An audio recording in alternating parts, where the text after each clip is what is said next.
ہمارے حضرت فرمایا کرتے تھے کہ جب تک دل ایسا نہ بن جائے کہ گناہ کے تصور سے شرم آنا شروع ہو جائے, اس وقت تک وہ دل نہیں ہے. وہ صرف باڈی کے لحاظ سے دل ہے, وہ تو گدھے میں بھی ہوتا ہے. وہ دل جس میں احساسات ہوں, جذبات ہوں. وجاء بقلب سلیم, قرآن کریم کہتا ہے نا کہ آخرت میں کامیابی اس کو ملے گی. وجاء ربہ بقلب سلیم, جو اپنے رب کے پاس ایسا دل لے کر آیا جو دل برائیوں سے پاک تھا. بتائیے چلا بھائی, ایک تو دل کولیسٹرول سے پاک کرنا جتنا ضروری ہے, برائیوں سے پاک کرنا اس سے بھی زیادہ ضروری ہے. اور یہ دل کی برائی ہے کیا؟ دل میں دنیا کی محبت پیدا ہو جائے, اللہ کی نعمتیں دیکھ کر بھی اللہ سے محبت نہ پیدا ہو, جذبات مر جائیں, احساس مر جائے. دیکھو ایک بات سنو, کوئی آپ پر احسان کرے صبح و شام, پھر وہ آپ کو ایک چھوٹا سا کام کہے, تو اگر آپ کا دل زندہ ہوگا تو آپ کو اس کام کا انکار کرتے ہوئے شرم آئے گی کہ نہیں آئے گی؟ بولو نا بھائی. اگر آپ کو شرم نہیں آ رہی, آپ نے کام تو کر دیا, اس کی نافرمانی نہیں کی, کام تو کر دیا, آپ نے کہا اتنے احسان کیے ہیں تو چلو یار میں کر لیتا ہوں, کیا جا رہا ہے, تو بھی ٹھیک ہے, لیکن اتنا ٹھیک نہیں ہے. ہونا یہ چاہیے کہ آپ کو انکار کرتے ہوئے شرم آ رہی ہو, یہ کیفیت پیدا ہو جائے. تو علماء کہتے ہیں, بزرگان دین کہتے ہیں کہ صرف اتنا کافی نہیں ہے کہ آپ گناہ چھوڑ دیں,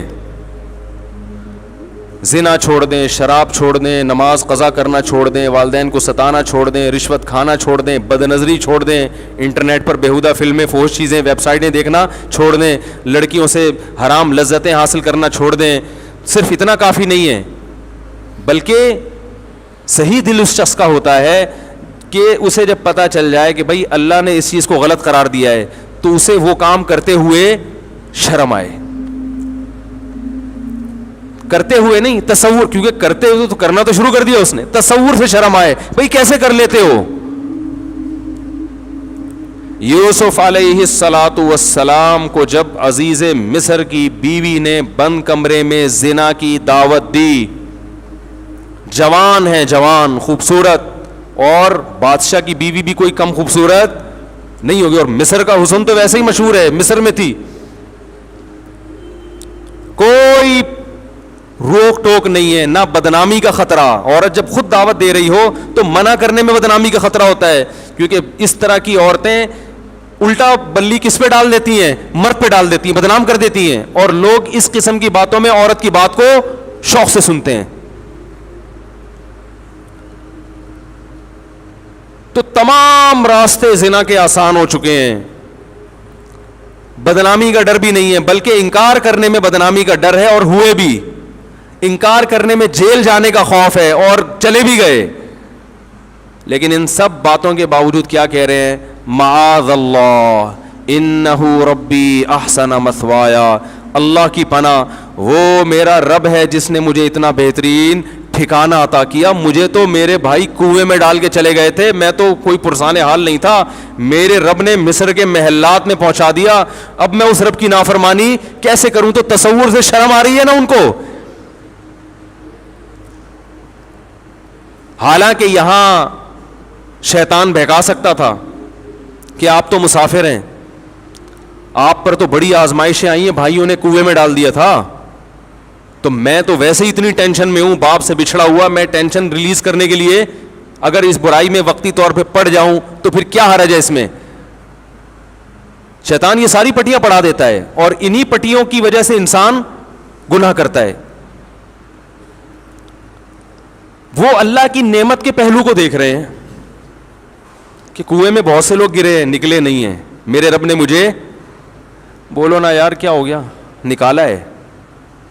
پھر اب یہ منفی پہلو تو یہ کہ بازاروں میں بکاؤں غلاموں کی طرح, پیغمبر کی اولاد اور بک رہا ہوں کہاں؟ بازاروں میں. یہ نیگیٹو پہلو تھا نا. شیطان یہاں بہکاتا ہے, ہم جیسے ہوتے تو شیطان بہکاتا کہ یار ہم تو بازاروں میں بکیں, کوئی ہماری عزت ہے, آج چلو ایک موقع مل رہا ہے تو اپنی ٹینشن تو تھوڑی دور کرو نا. اور وہ بھی انکار کرنے میں کتنی آزمائشیں ہیں.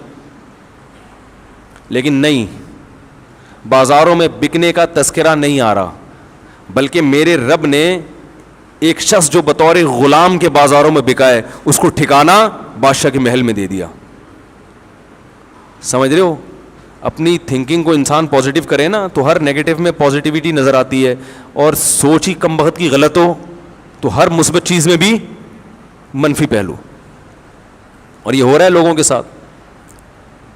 کوئی مالی نقصان ہو جائے, ہائے میرے یہ ہو گیا, ہائے میں تو مر گیا, پتہ نہیں میرے ساتھ ہی کیوں ہے. میں ان سے کہتا ہوں روٹی کھانے کو مل رہی ہے, ہاں مل رہی ہے. میں نے کہا بہت سے لوگوں کا ایسا نقصان ہوا روٹی سے بھی گئے, تو آپ پر اللہ کا بڑا فضل ہے. اب ضرورت کی ملے گی تو کولیسٹرول پیدا نہیں ہوگا انشاءاللہ. حقیقت ہے. ایک صاحب کی ٹانگ ٹوٹ گئی ایکسیڈنٹ میں, پریشان. میں نے کہا بہت سو کی دونوں ٹوٹی ہیں, ایکسیڈنٹ تو بہت سے لوگوں کے ہوئے ہیں, دونوں ٹوٹی ہیں, شکر کرو ایک باقی رکھی. تو یہ نہ سوچا کرو ایک ٹانگ ٹوٹ گئی, بولو اللہ نے ایک سلامت رکھی, کم از کم بیساگی سے تو چل سکتا ہوں. اور جس کی دونوں ٹوٹ گئی وہ کیا سوچے گا, ہاتھ باقی ہیں, ٹھیک ہے نا, زندگی باقی ہے. جو منفی سوچ رکھنے والا آدمی وہ کبھی بھی خوش نہیں رہتا, اور اللہ بھی خوش نہیں ہوتے اس سے.